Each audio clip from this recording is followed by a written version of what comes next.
rato está la puerta abierta, ya tomé lista, no tengo nada que pensar, y lo voy a mirar, que salga uno. Vayan a lo que quieren aprender, digamos. Ya, vamos a hablar de preoperatorios. Fíjense que es importante aprender porque tenemos otro problema con los residentes, por ejemplo, ¿no? Que supuestamente ya están formados y todo lo demás, ¿no? Y supuestamente han pasado un examen, ¿no? Ahorita los R2 del hospital japonés han reprobado. O sea, no van a seguir su residencia. Y un año estuvieron en el hospital, ¿no? Un año entero. Sin embargo, a ellos les faltaba, porque para que vos querrás tener algo, es actitud. Actitud a aprender. La actitud es todo. Si no tenés actitud, no vas. Solamente uno probó. Entonces los otros ya están fuera del hospital, le están dando una segunda instancia en el que le van a tomar un examen en tribunal, ¿no? Que si no han pasado con los profesores del japonés, que no son malos, de ahora van a pasar con un tribunal, digamos, ¿no? Y si pasan van a tener que llevarse a otro hospital, no sé. Por eso es importante aprender, ¿ya? Es importante aprender y es importante estudiar, leer, ¿no? Algunos estudiantes pueden decir el examen estuvo feo, no sé qué. Bueno, pero hay estudiantes que han aprobado. ¿Por qué aprobaron? Yo pregunto, ¿no? Estudiaron. Simplemente estudiaron. No creo que alguien a la suerte pueda resolver el examen. Bueno, y si lo resuelve a la suerte sin saber, porque al final, ¿qué mide el examen? Los conocimientos. La real evaluación es una evaluación oral, pero no podemos evaluar todo oral, pues no, es imposible. Y la evaluación real, que ustedes la tienen, es cuando ustedes salen a la batalla. Aquí estamos en un aula, 4 paredes, ¿no es cierto? Pero allá ustedes tienen que resolver un problema de un paciente. Ustedes se van a equivocar con ese paciente. Aunque el tamaño de la sonda, ustedes digan, no, ¿por qué? Es importante, pues, ¿no? ¿O no? ¿Qué tamaño de sonda le voy a poner? Si le pongo un tamaño de sonda grande a un bebé, ¿qué pasa? Lo puedo romper, no puedo romper el esófago, el estómago, la vejiga, la uretra. Lo mismo puede pasar con una persona adulta. Entonces, recapaciten, ¿no? Y hagan un mea culpa. Todos pueden mejorar, todos, sin excepción. Pero tienen que tener prioridades, enfoque, ¿no? Enfocarse. ¿Qué es lo que quiero hacer? Si no, pregúntenle a esos que han aprobado, ¿no? A la primera, díganle qué hicieron, ¿no? No creo que ningún suertudo haya por ahí, bueno, debe haber uno de repente, ¿no? Pues la mayoría yo creo que sí estudiaron, ¿no? Entonces, han aprobado un examen y justamente siempre es así, ¿no?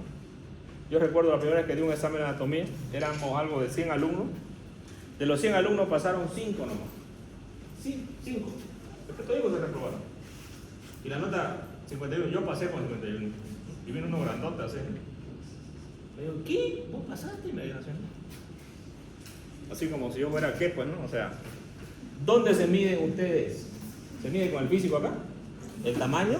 Más petizo, más grande, más simpático, más feo. No, ustedes estamos midiendo los conocimientos. Y cuando hacemos práctica medimos las habilidades que ustedes tienen, las destrezas. Entonces, yo los estoy preparando para los exámenes de la residencia. Si a alguien le vaya feo el examen, los exámenes van a seguir siendo así. Y si dicen feo, le voy a poner en vez de 25 o 50 preguntas. Y si siguen siendo feos, le voy a poner 100 preguntas. Yo creo que no van a decir feo, ¿no? O van a decir. Bueno, ahí se nos hacen 200 preguntas. Tenemos que prepararnos jóvenes. Los exámenes acá, en otras partes, son así, ¿ya? Múltiple choice. ¿Por qué es múltiple choice? Porque justamente aquí no hay, ¿no? La respuesta es la respuesta y ustedes pueden discutir la respuesta y yo estoy de acuerdo, a veces lo puedo equivocar en formularla, depende de la respuesta y podemos corregirla y para todo va a valer, ¿no? O no vale para nadie o vale para todo.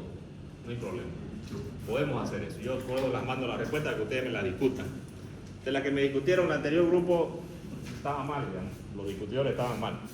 Yo no puedo revisar el examen de todos, ¿no? Alguien sacó por ahí 20, digamos, no, todos quiero ver mi examen, no, pues yo no hago mi examen en la espalda, digamos, ¿no? O sea, para revisarlo, digamos, ¿no? Pero si los alumnos que les falta fue un poco para probar y quieren revisar el examen, con todo gusto se lo reviso, digamos, ¿no? Pero obviamente tenemos que buscar una fecha para que yo se lo revise. Yo no voy a engañar ni robar a nadie un punto, esto no me interesa robar a nadie. No quiero robar ningún punto. Van a tener lo que ustedes merecen, ¿no? Más bien les he dado ahora Es una curva que yo no hago curvas, pero el otro grupo del otro paralelo pidió que le hagan curvas. Y bueno, si al otro le he dado, también a ustedes, pues, ¿no es cierto? Ni modo, ¿no? Vamos a ayudar. Que no estoy de acuerdo, pero no se acostumbren a las curvas, ¿no? Porque estudien, para la siguiente el examen va a ser más o menos parecido. Bueno, vamos a hablar de preoperatorio. Ya que nosotros estamos entrando a cómo vamos a preparar un paciente antes de una cirugía, ¿no? Y fíjense, aquí hay una palabra que puede estar en el otro examen. La primera impresión que tenga el paciente del cirujano repercutirá importantemente en la evolución clínica. ¿Será que es importante que el cirujano hable con su paciente antes de la cirugía? ¿Será que le diga, yo te voy a operar, yo te voy a cuidar, voy a hacer lo mejor por vos? ¿O será importante que no le diga nada? Entonces, esto es una importancia muy importante. Fíjense ustedes acá, ¿no? Esta es una cirugía de un paciente que decían que no había que operarlo. Y ustedes pueden ver que el paciente estaba lleno de coágulos dentro del abdomen. Es un coágulo enorme, ¿no? Entonces, ¿por qué es importante? ¿Cómo yo puedo diagnosticar esto antes de entrar a quirófano? ¿Cómo puedo tener un diagnóstico certero de la enfermedad que tiene el paciente para poder operarlo? Los pacientes que vienen rotulados son aquellos pacientes que ya me vienen con un diagnóstico, ¿no? Al hospital nos llegan muchos pacientes referidos. Yo recuerdo cuando era recién cirujano, era bastante joven, recién había salido de la residencia, tenía 29 años, estaba ya de jefe de turno, reemplazando. Y viene un médico mayor con un paciente, ¿no? Y la paciente tenía disuria, ¿no? Tenía fiebre, ¿no? Yo le digo, este paciente es una infección urinaria, doctor. Este paciente no es una apendicitis como usted lo está mandando. Y se molestó, porque me vio muy joven. Y lo primero que dijo fue, ¿sabes qué? Cuando vos te estaban cayendo los pañales, yo ya era médico. Eso me dijo. Yo lo miré, bien le dije. Pero casi le digo, hasta ahorita has aprendido la medicina, digamos. El paciente tenía una infección urinaria y le dijeron que yo lo iba a operar. De todas maneras, el paciente estaba ahí, le pedimos un examen de orina, salió una infección urinaria como yo pensaba en la hipótesis diagnóstica. ¿No? ¿Se operan las infecciones urinarias? No. Entonces, este paciente yo no lo iba a operar. Le dije, doctor, no lo voy a operar. No, yo me voy a quejar, vos sos un joven, no sabés nada, sos un pelado, no sé qué. Bueno, a lo que usted quiera. Se fue por allá a buscar a la secretaria, voy a hablar con el director. Le dije, como era un domingo, le dije, voy a hablar con el director, le dije a la secretaria. Y justamente el director es el cirujano. Es él que estaba pasando por ahí. Él es el director, le dijo, yo mismo era el director. Entonces obviamente quedó en nada, pues no, su queja del colega, ¿no es cierto? Aquí se miden los conocimientos, no importa la edad de los médicos. Pueden haber médicos mayores que no tengan conocimientos actualizados. Nosotros los médicos debemos estudiar todo el tiempo. Todo el tiempo. Si ustedes creen que van a estudiar hasta que sean médicos y ahí nunca más, es mentira. Les voy diciendo, todo el tiempo tienen que estudiar. Ustedes no pueden dejar de estudiar. ¿Por qué? La medicina está en constante evolución y va cambiando, constantemente cambia. ¿Por qué es importante el preoperatorio? Es el tiempo antes de que el paciente entre al quirófano y nosotros vamos a tratar de tenerlo al paciente en las mejores condiciones para poder hacer una cirugía correcta, ¿ya? Y eso quiere decir evaluar enfermedades que el paciente presente, otras comorbilidades que el paciente presente. Pero el paciente puede ser un paciente renal, puede ser un paciente cardiópata, puede ser un paciente con una enfermedad inmunológica, puede ser un paciente con un hipertiroidismo, ¿no? O puede ser un paciente que no es un paciente quirúrgico, como el paciente que les estoy comentando, que llegó con una diagnóstica apendicitis aguda, pero en realidad es una infección urinaria. Entonces, ¿para qué hacemos nosotros esta evaluación, que va a ser una evaluación clínica que le vamos a hacer al paciente, una evaluación laboratorial y una evaluación imagenológica? ¿Cuál es el objetivo final del preoperatorio? Es llevar al paciente en las mejores condiciones. Evidentemente yo no voy a operar una infección urinaria, ¿no es cierto? Y si el paciente tiene un problema del corazón, una bradicardia, que lo ha detectado cuando le hice el electrocardiograma, probablemente el paciente requiera un marcapaso transitorio o definitivo, eso lo va a indicar el cardiólogo. Pero ¿qué pasa si yo agarro y me meto con el paciente a quirófano sin hacerle estudios, sin hacerle laboratorio? Probablemente puedo entrar y cometer errores porque primero, que el diagnóstico no era el que yo pensaba. era lo que se llama un abdomen en blanco. Un abdomen en blanco es aquel abdomen que no tiene una patología quirúrgica, ¿no es cierto? Pero ahora, en este ciclo, con todos los estudios que nosotros tenemos, incluyendo la ecografía, tomografía, endoscopía, laboratorios, es muy difícil hacer una laparotomía en blanco. Prácticamente menos del 4% de los pacientes. ¿Qué significa esto? De 100 pacientes que llevan tipo con mente aguda, 96 tienen mente aguda y 4 puede ser que no tengan. Entonces, con todo lo que hoy tenemos es muy difícil pelarle. Sin embargo, le pelamos, digamos. Bueno, le pelan algunos. Acá tenemos un paciente, por ejemplo, ¿no? Fíjense ustedes que este paciente necesitará una cirugía de urgencia. ¿Qué es de acá? ¿Qué es esto de acá? ¿Y qué es esto de acá? Este paciente es un postoperado que de pronto el paciente hizo fuerza, tenía un absceso de pared y evisceró. ¿Será que hay que meterlo a quirófano urgente? Si no lo meto, ¿qué puede pasar? Sepsis, ¿qué más? ¿Será que las vísceras pueden estar en contacto con el aire? ¿Qué puede pasar con las vísceras? Se secan. Y si se secan, ¿qué pasa? Se perforan. Y se perforan, ¿qué pasa? El paciente hace una fístula intestinal, que puede ser deleterio para el paciente, pero puede durar mucho tiempo curarlo al paciente. Entonces, esta es una emergencia quirúrgica. Yo no puedo perder tiempo. Bueno, aquí estamos en el quirófano. Ese lo lograste, por ejemplo. Con algunos alumnas, estamos en una cirugía, turno creo que un domingo que estamos operando un paciente y haciendo una serie para Instagram. Bueno, acá tenemos el paciente ese, ¿no? Que ya evolucionó de una forma favorable, ¿no? Hemos cerrado la pared, ¿no? Fíjense ustedes que el tejido ya empezó a granular, el paciente hizo una fascitis, ¿no? De la pared, porque aquí le hicieron una colostomía, y por eso que la técnica es importante, ¿no? Y aunque ustedes digan que yo soy caduco cuando les enseño la técnica yo tengo que seguirla paso a paso, no me puedo inventar aquí cositas, digamos. Cuando iban a hacer la colostomía a este paciente, accidentalmente las heces contaminaron todo. ¿Qué va a pasar si contaminan las heces? El paciente hizo una fascitis, ¿no? Se infectó todo esto y pasó el paciente a terapia intensiva. Al final el paciente salió, ¿no? Pero estuvo 2 meses en terapia. 2 meses. ¿De quién fue la culpa acá? De la técnica quirúrgica. Porque el paciente no tenía por qué hacer una fascitis necrotizante de pared. Las fascitis necrotizantes de pared, cuando son por colostomías, la culpa es del cirujano. El cirujano no hizo adecuadamente la sacada del colon. Tenía que haberlo cerrado y sacar el colon cerrado para que no contamine la pared. Por eso que las cosas nosotros debemos hacerlas bien. Porque cuando nosotros hacemos algo mal, ¿en qué repercute? En el paciente. En la mortalidad directamente del paciente. Aquí ya está mejorando el paciente mucho más. Bueno, aquí le hicimos una colostomía al otro lado, ya cerró la pared. Bueno, el paciente al final se fue del hospital después de 2 meses, salió a sala y se fue. ¿Qué debo evaluar yo cuando hago el preoperatorio? ¿Será importante hacerle una nueva historia clínica al paciente? Sí. Un interrogatorio. Los pacientes muchas veces que nos llegan a nosotros al hospital de tercer nivel, digamos que es el japonés, pero esto puede pasar en cualquier tipo de hospital, ya vienen referidos de un centro. Y generalmente un médico ya pone un diagnóstico. Nuestra obligación nuestra es volver a hablar con el paciente e indagar. O sea, no importa que yo tengo que volver a indagar, tengo que volver a preguntar los antecedentes familiares, patológicos, antecedentes quirúrgicos. Todo eso es importante preguntar y evaluarlo constantemente. Si le han hecho algún tipo de cirugía, también es importante preguntarle al paciente. Si han, y evaluar, ¿no? Preguntarle, usted tose, ¿cómo respira? ¿Usted se cansa? ¿No?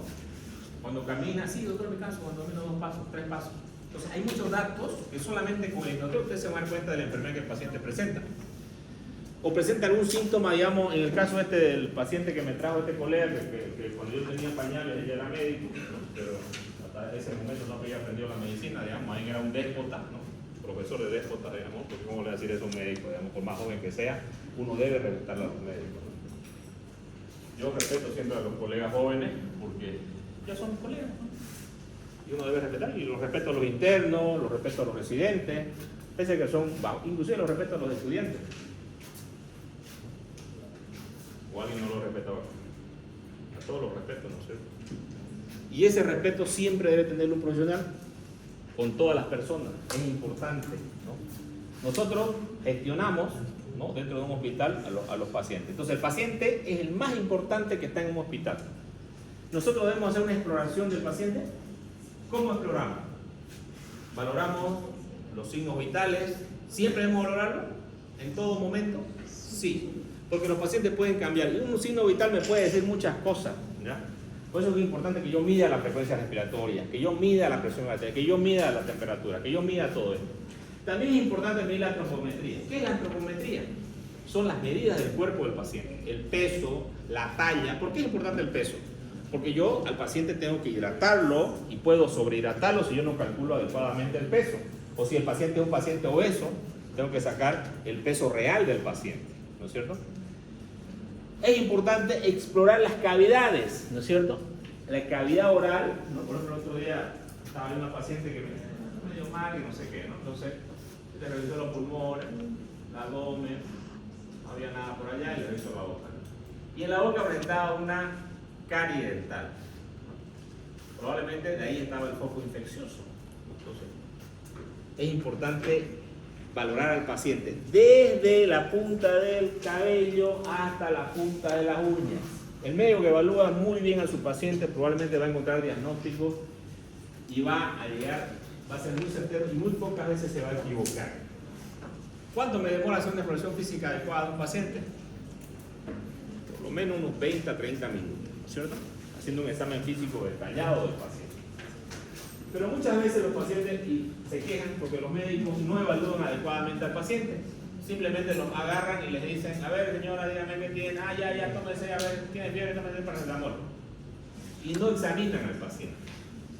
Eso es algo completamente inadecuado. En los datos filiatorios son importantes, dónde vive el paciente, edad, sexo, todo eso es importante siempre registrarlo en la historia clínica, ¿no? Porque si ustedes se olvidan de los datos filiatorios, puede ser otro paciente que estén viendo con otro nombre, ¿no?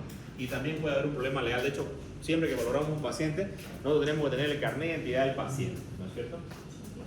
Porque podemos estar frente a otros pacientes y podemos tener errores en el diagnóstico. Aquí hablamos de los antecedentes heredados familiares, los antecedentes no patológicos, los antecedentes patológicos de las enfermedades que ha tenido la papá, el mamá, los hermanos, es importante. Hay muchas enfermedades, por ejemplo, como la poliposis familiar, que produce cáncer de colon, ¿no? Entonces, los pacientes tienen poliposis familiar, probablemente va a tener un cáncer de colon. Entonces, paciente yo tengo que pesquisar y tengo que hacer un screening para valorar el cáncer de colon en edades tempranas, inclusive, ¿no? Estamos hablando que un paciente normalmente le hacemos una colonoscopia a los 55 años. Pero un paciente que tiene este tipo de poliposis familiar se la vamos a hacer a los 15 años, a los 20 años, justamente por este riesgo de desarrollar pólipos que se van a hacer cáncer. Y la única forma de prevenir esto es haciéndole la colonoscopia. Ese es un ejemplo. Luego es importante tener los antecedentes transfusionales del paciente, si le han colocado sangre, si le han colocado plasma, si hay antecedentes gineco-obstétricos, cuántos partos tuvo, fueron cesáreas, fueron partos normales, ¿no? Valorar aparatos y sistemas, ¿no? Principalmente el aparato respiratorio, el aparato cardiovascular, ¿no? Cómo está, no tiene soplos el paciente, cardíaco, la presión arterial, ¿no? Evaluar también el tubo digestivo, no hay distensión en el abdomen, ¿no? Tengo ruidos tiroideos que están presentes, o están aumentados, están disminuidos o están abolidos. Es importantísimo evaluar esto. Luego también tengo que valorar la motilidad de los pacientes y hacer evaluaciones también de orificio. Así como evaluamos la boca, vamos a evaluar el recto, vamos a evaluar la vagina, ¿no es cierto? Buscando. Pero muchas veces cuando estamos en un hospital de tercer nivel como el hospital japonés, por ejemplo, nosotros pedimos interconsulta con ginecología cuando la paciente nos dice, por ejemplo, doctor, estoy con leucorrea, o sea, tiene una secreción vaginal. Entonces lo mandamos a ginecología porque tenemos eso, ¿no? Entonces si usted lleva una posta, ¿no? Y yo la tengo que evaluar, ¿no? Obviamente siempre respetando el pudor de la paciente, ¿no? Pidiéndole la autorización al paciente y hacerlo siempre acompañado de un familiar de la paciente o de una enfermera, ¿no? Y hacerlo de forma cuidadosa, cuidando el dolor también del paciente, como también el tacto rectal. Siempre que yo quiero llegar a mi diagnóstico para ver si lo voy a operar o no al paciente, tengo que hacer unas preguntas importantes, ¿ya? Para llegar a mi diagnóstico seguro. 3 preguntas básicas. ¿Cómo inició su padecimiento? ¿Cómo empezó el dolor? Si está histérico el paciente, ¿cómo empezó la histericia? ¿Usted tuvo fiebre antes de esto? ¿Usted tuvo fiebre después? ¿Usted no tuvo fiebre? ¿Cuándo inició? ¿Cuándo usted estaba sano? Por ejemplo, un paciente que tiene vólvulo. ¿Cuándo el paciente estaba sano? ¿No? Un paciente que tiene vólvulo, generalmente un paciente que se torció el intestino y es algo fortuito, ¿no? De pronto, ¡ay, me duele! ¿No? La gente dice, comí no sé qué, pero no es que comí, se torció. Entonces, el dolor va a ser de esa forma y el paciente generalmente es un paciente que se va a obstruir. Sin embargo, un paciente con fecaloma, ¿no? Que es algo crónico, donde el paciente no puede eliminar las heces fecales y se le va agrandando el colon y se va haciendo un tumor de caca, ¿no? Este paciente generalmente son desnutridos, estos pacientes. Porque el hecho que no puedan defecar tampoco comen, entonces son pacientes desnutridos, ¿no? Eso uno se da cuenta solamente con mirarlo al paciente. Los pacientes con fecaloma son desnutridos, ¿no es cierto? Entonces, si yo le pregunto cuándo empezó su padecimiento, sí, yo no defeco 2 semanas. Cada 2 semanas voy y defeco una vez o una semana, entonces el periodo va a ser más largo. Y esto es importante, ¿a qué causa atribuir el desenlace? ¿No es cierto? El paciente siempre va a decir algo, ¿no? Si hablo de una colecitis aguda, por ejemplo, ¿no? Que es la inflamación de la vesícula biliar, el paciente generalmente dice, doctor, después de comer una patasquita, me dolió la vesícula biliar, ¿no? Entonces hablamos de alimentos colecitoquinéticos, que son aquellos alimentos grasos que entran al estómago y van a liberar una hormona que es la hormona colecitoquinina, y esa va a actuar directamente sobre la vesícula y va a haber el dolor. Por eso que es importante saber preguntar, y estas 3 preguntas básicas siempre debemos hacerlas a todo paciente.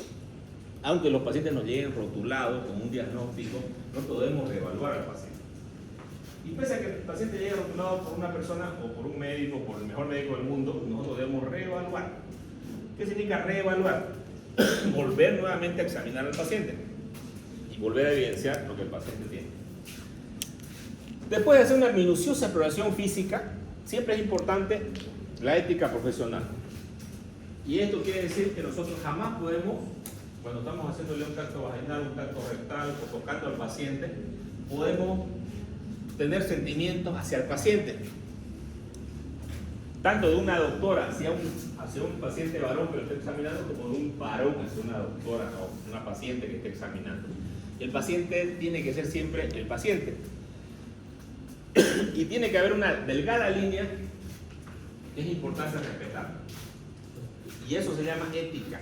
Si yo siento algo por una paciente, yo no podría evaluarla. Yo no podía operarla tampoco. No sería adecuado que yo intervenga quirúrgicamente en esa paciente, porque probablemente yo voy a poner mis sentimientos, ¿no? De hecho, cuando yo tengo un familiar, digamos, primer grado, que hay que operarlo, no lo he operado yo, digamos, de emergencia nunca, ¿no? En el caso de mi esposa, por ejemplo, cuando tuvo que operarse, no era de emergencia, y la operaron los otros cirujanos, yo ni entré a la cirugía así. Pese a que mi esposa me dijo, quiero con un bebé, yo le dije, no quiero. Para que no me echen la culpa después. No, mentira. O sea, porque uno siempre va a poner los sentimientos y eso puede hacer fallar, ¿no? Se puede hacer fallar en la cirugía. Pero si fuera una emergencia, evidentemente sí la operaría, digamos, ¿no? Si no hubiera nadie más que la tuviera, que ella tuviera de emergencia, evidentemente la operaría, como lo haría con cualquier familiar mío, ¿no? Pero si es una cirugía programada, puedo hacer esto, ¿no? Que es lo ideal, digamos, ¿no? Entonces, aquí importante, jóvenes, la ética, ¿no?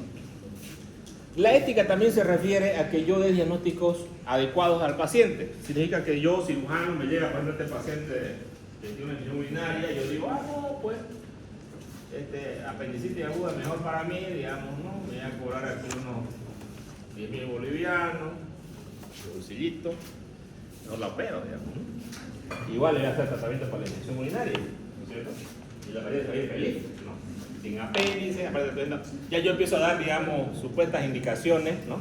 Porque cuando uno empieza a hacer las cosas mal, dice, no, le voy a hacer una peritonitis profiláctica, no lo estoy haciendo bien, nomás, mejor que no haga una peritonitis después. Ya le voy dando justificaciones yo, ¿no? A la cirugía.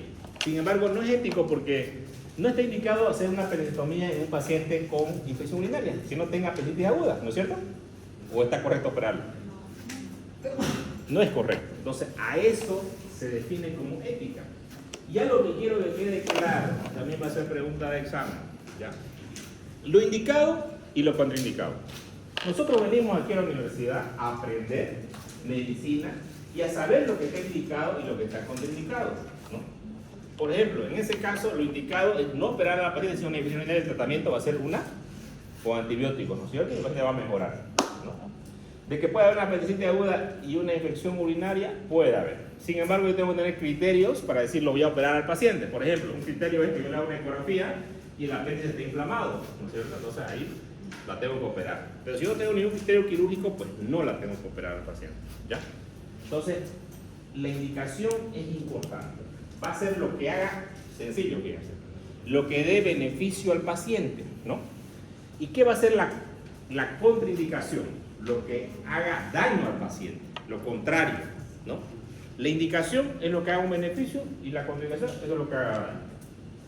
Bueno, ustedes deben acordar el caso de este chico en Estados Unidos que mató a uno de los CEOs, ¿no? De un seguro. ¿Saben por qué le disparó a ellos? ¿Alguien sabe?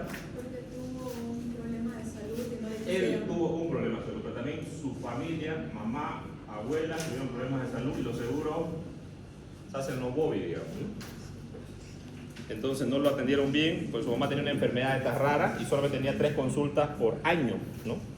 Y aparte a él le hicieron una cirugía siendo bastante joven, ¿no? Y un tipo atlético, le pusieron unas placas en la espalda. Obviamente para acá se hizo el seguro y para acá se hizo el cirujano para ganar dinero. ¿Y ahí hay ética? No hay ética. Él se quejó, obviamente, ¿no? Oye, yo está bien, agarré a tiro al CEO, ¿no? No estoy de acuerdo, ¿no? Sí, la violencia. Pero él se quejó, pero no le dieron importancia. Entonces él agarró, hizo su, ¿no? Imprimió un arma, creo que hasta la bala le imprimió. Inclusive le puso unas ciertas iniciales, ¿no? Que eran las iniciales del seguro. Y él fue y hizo el disparo, ¿no? a la persona. Entonces, ¿puede haber personas que están molestos por esto? Sí, puede haber. Pero justamente, cuando no existe ética, ¿no? En las cosas, ¿no? Y siempre las cosas que no tienen ética van a ir a lo malo, digamos, ¿no? Y no es bueno acostumbrarse a hacer las cosas sin ética porque hacemos cosas contraindicadas. Por ejemplo, esas cosas contraindicadas van a ser cosas que le produzcan dolor. En este caso, a este paciente le producía dolor, ¿no? En la columna, y él no podía hacer, joven, no podía hacer ciertas actividades porque él paraba sentado y no era directamente haberlo operado, pero joven, digamos, ¿no? En Texas, hace unos 2 años, un cirujano, un neurocirujano operó a un paciente de la columna y este paciente quedó con dolor y lo llamaba al neurocirujano, ¿no? Y él no le contestaba, creo que ya se cansó el neurocirujano de contestarle, darle calmante, analgésico, no tratarlo bien. El tipo se fue con un arma y lo mató al neurocirujano y creo que unos 2 médicos o 2 enfermeras que habían ahí, ¿no? Entonces, bueno, eso quiere decir primero que nosotros tenemos que hacer las cosas siempre en regla. Porque si nosotros hacemos las cosas mal y no nos meten en un proceso legal porque somos bien, como se llama, hay algunos que son bien gatos, ¿no? Pisan sin que no los pillen, digamos, pero cometen actos que son contraindicados para un paciente y hacen daño a un paciente, inclusive pueden dejarlo lisiado o pueden matarlo, ¿no es cierto? Y por eso es importante, y por eso que ustedes vienen acá, para aprender la indicación. De hecho, una cosa que dijo Hipócrates, ¿no? ¿Qué dijo? Yo no tengo que hacer más daño de lo que ya está hecho. Por ejemplo, si yo no sé operar a un paciente, ¿será que debo operarlo? No, porque yo puedo hacerle daño, ¿no? Si yo no soy pediatra, ¿será que yo voy a medicar a un niño en terapia intensiva de pediatría? Probablemente lo voy a sobrehidratar, lo voy a intoxicar, lo voy a matar al niño. Por eso que cada especialista tiene su cargo, digamos, ¿no? Y este cargo es importante porque ya él ha hecho un recorrido. Después de hacer la evaluación del paciente, también tenemos que valorar lo que el paciente come, ¿no es cierto? Tenemos que explicar paso a paso qué procedimiento quirúrgico nosotros le vamos a hacer al paciente, qué complicaciones va a tener el paciente. Yo pillé a un amigo el otro día en el hospital y me dice, ¿cómo me van a poner una prótesis? ¿De rodillas? Sí. ¿Y te explicaron las complicaciones? No, ¿cuáles son las complicaciones? Yo pensé que no había ninguna. Me dice, yo pensé que iba a correr después de la prótesis. No, pues le digo, existen complicaciones, más o menos un 4% de los pacientes, no, un poquito más, creo que un 10% de los pacientes hacen infección de la prótesis. Y cuando la prótesis se infecta, ¿qué pasa? Hace el paciente una osteomelitis. Si no sana esa osteomelitis, ¿qué termina? En una amputación. Entonces a veces mejor es andar normal con su, ¿no? con su muletita, digamos, ¿no? Pero con pierna, digamos, ¿no? Amputado, digamos, ¿no? Entonces, es importante explicar al paciente las complicaciones, los riesgos. Nosotros como médicos que estamos en aprendizaje y ustedes cuando tengan la residencia, ¿no? Van a querer operar a un paciente los que quieran ser cirujanos. Y los que no quieran ser cirujanos van a querer... Pero llega un paciente que quieren operar, eso contó una paciente por la radio, lo escuché bien, ¿no? Dice que llegó ella a la maternidad, le iban a operar y se 20 ayer, ¿no? Y se peleaban entre ellos, y me toca a mí, digamos, ¿no? Y nadie le preguntaba nada a la paciente.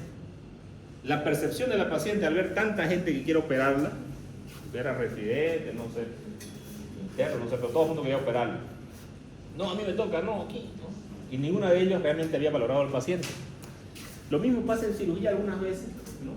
Hay pacientes que llegan a la consulta, yo me acuerdo de una paciente que lleva, no sé, un quiste de hígado, un poco rara la patología, ¿no? Y el residente está como eso que llega, digamos, una hamburguesa, digamos, tenés hambre, ¿no? Y ya quería operarla, y le mira así como uno de hamburguesa, ¿no? El residente. Y ya la señora, la vamos a operar, yo le consigo todos los medicamentos, no se preocupe.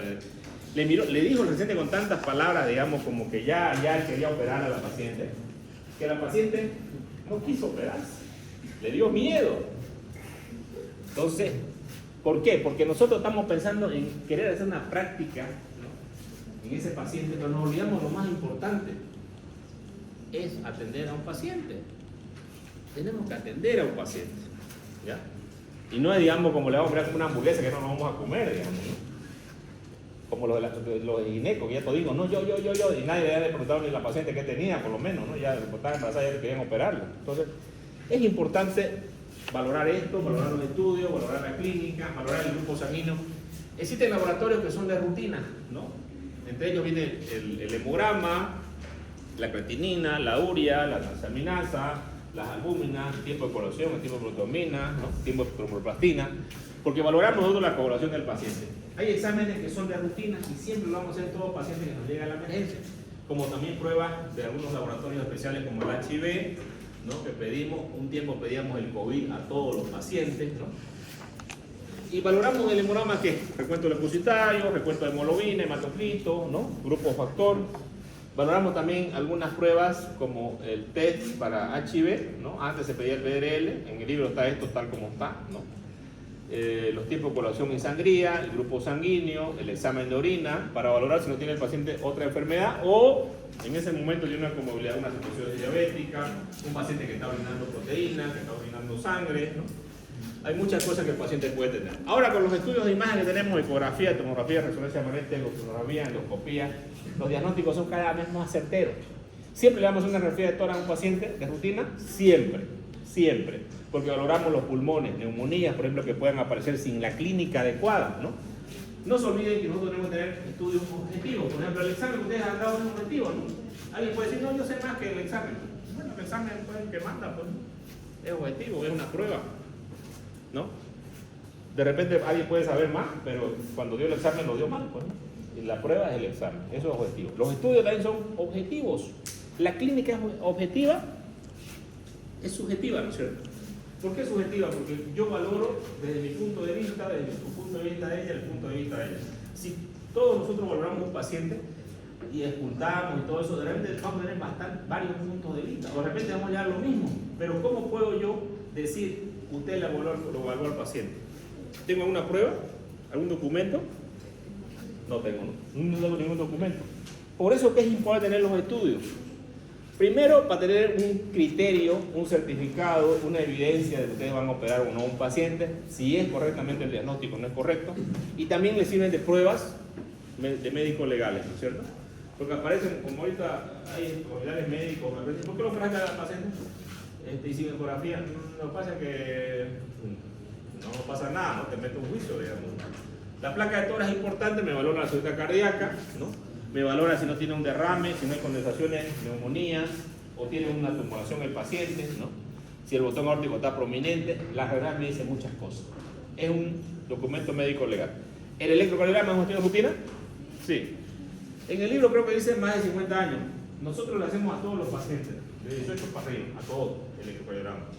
A todos les hacemos valoración cardiológica. A todos les hacemos valoración anestesiológica, a todos los que vamos a operar. El paciente no puede entrar a cirugía sin una evaluación cardiológica y anestesiológica. ¿Qué nos dice esta evaluación? ¿No?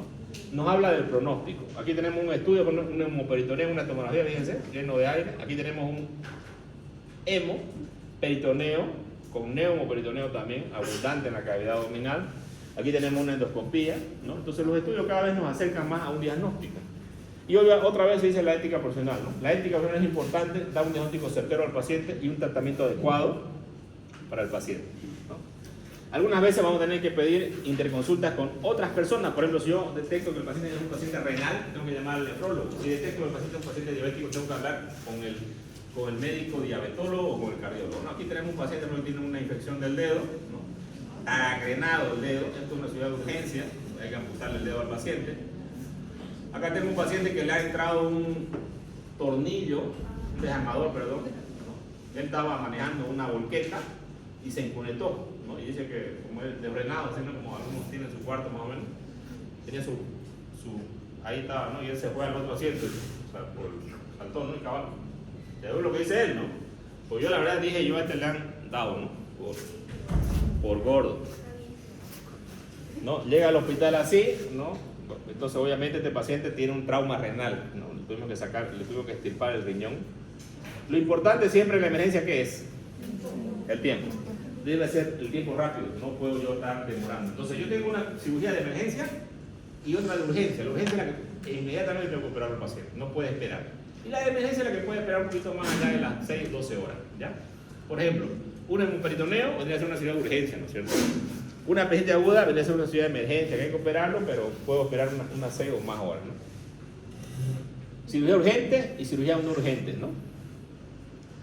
Una hernia, por ejemplo, que no esté atascada, es una cirugía programada, una cirugía electiva, que no necesita urgencia, a menos que se atasque, ¿no? Se obstruya, de un síndrome obstructivo, pues ahí es urgente, ¿no? Es importante tener en cuenta los factores individuales de cada paciente y las respuestas a estos factores, ¿no? Factores hereditarios, edad, sexo, posición socioeconómica, religión, cultura general, todo, inclusive hasta el idioma, ¿no? Y nosotros debemos tratar a las personas adecuadamente, porque esto puede llevar también a problemas. Inclusive ahí tenemos hay pacientes que tienen, ¿no? Baja capacidad intelectual, ¿no? Son autistas, ¿no? O tienen algún problema, son esquizofrénicos, ¿no? O tienen un problema psiquiátrico. Es importante este contexto. Bueno, después que nosotros ya decimos que la cirugía hay que hacer al paciente, debemos pedir un consentimiento informado al paciente. O sea, el paciente tiene que firmar un consentimiento de cirugía, ¿ya? De anestesia también firma un consentimiento. Nunca vamos a operar a un paciente sin que se firme ese consentimiento. En el consentimiento, ¿qué va a decir? ¿Cuáles son los riesgos que va a tener el paciente de morir? ¿No? ¿Cuáles son los riesgos de complicación que va a tener el paciente? Son importantes para que el paciente los tenga. Algunas veces vamos a pedir una evaluación multidisciplinaria, o sea, con otros especialistas. Por ejemplo, si tenemos un paciente que es diabético, lo tiene que ver el endocrinólogo. Si veo un paciente que tiene, aparte, es diabético y es hipertenso, lo tiene que ver el cardiólogo y también el endocrinólogo. Si el paciente es cardiópata, aparte de eso es el paciente renal, tiene que verlo también el nefrólogo. Entonces eso se llama multidisciplinario, que varios especialistas van a ver el paciente para llevarlo en las mejores condiciones al quirófano, sea una cirugía de emergencia o una cirugía programada. ¿Qué es el riesgo quirúrgico? El riesgo quirúrgico es aquella valoración que nosotros hacemos de un paciente para saber cuál es el riesgo de mortalidad que tiene este paciente. Tenemos dos tipos de riesgo quirúrgico: el riesgo quirúrgico cardiológico y el riesgo quirúrgico anestesiológico, ¿no? El riesgo quirúrgico cardiológico es la famosa clasificación de Goldman, que clasifica en 4 grados: Goldman 1, 2, 3 y 4. A partir del Goldman 3 son enfermedades que no están estabilizadas en el paciente, ¿no? Y un Goldman 4, un paciente se infartó, por ejemplo, y se va a volver a infartar si entra a la cirugía, ¿no? Entonces es importante tener en cuenta esto, ¿no? También es importante valorar en el paciente cuál es el estado psíquico del paciente, si toma algún medicamento, si el paciente es un toxicómano, o sea, un adicto a las drogas, al alcohol o a otras cosas, ¿no? O antecedentes de anestesias previas, ¿no? Le hicieron anestesia antes al paciente, ¿qué tipo de anestesia le hicieron? Es importante preguntar esto. También es importante si el paciente usa prótesis bucales, si el paciente tiene pintadas las uñas, tiene que estar con las uñas despintadas. ¿Por qué? Para poner el pulsosímetro en quirófano. ¿Por qué tiene que estar sin dentadura bucal? Porque lo van a intubar probablemente al paciente. Entonces es importante tener en cuenta todo esto antes de que el paciente entre a la cirugía. Vamos a tener un riesgo mínimo, un riesgo intermedio y un riesgo elevado. ¿Cuál es el riesgo elevado? Que el paciente tenga un riesgo por encima del 40% de padecer la muerte en el quirófano o quedar secuelado, ¿no es cierto? Entonces en ese caso la familia tiene que saberlo, el paciente tiene que saberlo, el médico tiene que saberlo, para que si pasa algo, pues evidentemente ellos tengan cuidado. Luego tenemos acá el riesgo cardiológico preoperatorio que dijimos, ¿no es cierto? Que valora la necesidad o no de un tratamiento cardiológico en el momento de la cirugía, o antes, o después, o durante la cirugía.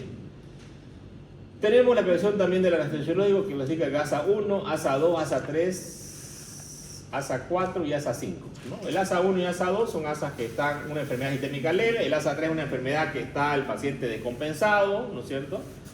Y el ASA 4 es una enfermedad sistémica que pone en riesgo la vida del paciente, o sea que puede morir con esta enfermedad. Por ejemplo, un paciente que esté con una arritmia cardíaca, que esté con una taquicardia, ¿no? El ASA 5 es un paciente ya moribundo, que está por morir en las siguientes 24 horas, ¿no es cierto? Y este paciente con o sin cirugía va a morir, ¿no? Entonces, cuando yo tengo los pronósticos, yo puedo saber la mortalidad del paciente. Y aparte de eso, que yo sé el pronóstico, obviamente si meto a un paciente grado 5 y lo opero y todo sale bien y ahorita el paciente se me muere, estaba dentro del rango del paciente que se me iban a morir. Pues si me muere un paciente que tiene un ASA 1, no, pues algo anda mal, ¿no? Hubo algún problema en la cirugía, alguna complicación, y esto puede ser deleterio para el cirujano. Luego tenemos la cuestión de Goldman, que clasifica el estado cardiovascular, el estado general y el tipo de intervención quirúrgica, ¿no? El estado general valora los años, si tuvo un infarto anterior, y valora con cierta puntuación, ¿no? El estado general, la presión de CO2, la presión de oxígeno, el potasio, el bicarbonato, la creatinina, la transaminasa. El tipo de intervención es una intervención urgente, torácica, no torácica, interpretar, y le pone un puntaje. Y de acuerdo al puntaje va a tener un grado 1, grado 2, grado 3, y tiene un grado de mortalidad. Fíjense, el grado 1, que va de 1 a 5 puntos, la mortalidad viene a ser de 0,7%. El grado 2, de 6 a 12 puntos, la mortalidad es un 2%. El grado 3, de 3 a 5 puntos, la mortalidad es un 7%. El grado 4, 26 a 53, la mortalidad es un 16%. A mientras más mortalidad, más grados, más mortalidad, ¿no? Entonces, yo sé el pronóstico de muerte del paciente. La preparación del paciente es importante, un aseo general, la valoración psicológica también antes de la cirugía es importante. Todos los pacientes están ansiosos, a veces le damos un ansiolítico antes de la cirugía, para que esté tranquilo, ¿no? Algunos pacientes tienen una zona nasogástrica, que es un detalle muy importante. Un paciente se puede broncoaspirar en quirófano, si una cirugía urgente a orden obstructivo, y se puede broncoaspirar y se muere el paciente, hace una neumonitis y se muere, ¿no? Entonces hay pequeños detalles que nos llevan a que nosotros hagamos una cirugía buena o mala, y siempre nosotros debemos valorar todos estos parámetros, ¿no es cierto? Hay pacientes que no le vamos a poner una sonda nasogástrica, ¿no? Hay pacientes que deben llegar al hospital aseados mediante un baño con agua y jabón, medicación previa preanestésica que lo hace el anestesiólogo, un ansiolítico que le puede dar. A los niños generalmente le dan, ¿no?, un chupetito que tiene un ansiolítico, el niño va durmiendo, ¿no?, al quirófano, porque siempre lloran antes de entrar al quirófano. Es importante hacer el mejor procedimiento anestesiológico idóneo para cada caso del paciente. Cada paciente es individual. Se debe rasurar en la región donde se va a operar el paciente, se llama tricotomía. ¿Dónde se debe rasurar? Se debe rasurar siempre en el quirófano, ¿ya? Y no se usa rasuradora, se usa una cortadora de pelo que es especial, ¿ya? No se debe rasurar en la cama del paciente. Las uñas siempre tienen que estar despintadas. A algunos pacientes le vamos a aumentar las piernas, aquellos que tienen riesgo de hacer trombosis venosa profunda y una embolia pulmonar, ¿no? A eso lo vamos a vendar. Venoclisis, le damos con una vía periférica, depende si es para una cirugía general, se le pone un número 20, una vía gruesa. Si es un paciente que requiere otras soluciones hipertónicas o medir la presión venosa central, le colocamos un catéter de vía central. Inclusive a otros pacientes les colocan una línea arterial para medir la presión arterial constantemente. Eso los anestesiólogos lo ven de acuerdo a cada caso, ¿no?, a cada paciente. Depende si el paciente lo requiere o no lo requiere, ¿no? Y ya vamos a meter las soluciones, sí, una solución fisiológica, una solución dextrosa, pero tenemos que tener una vía para meter los medicamentos y también para hacer mediciones en el paciente.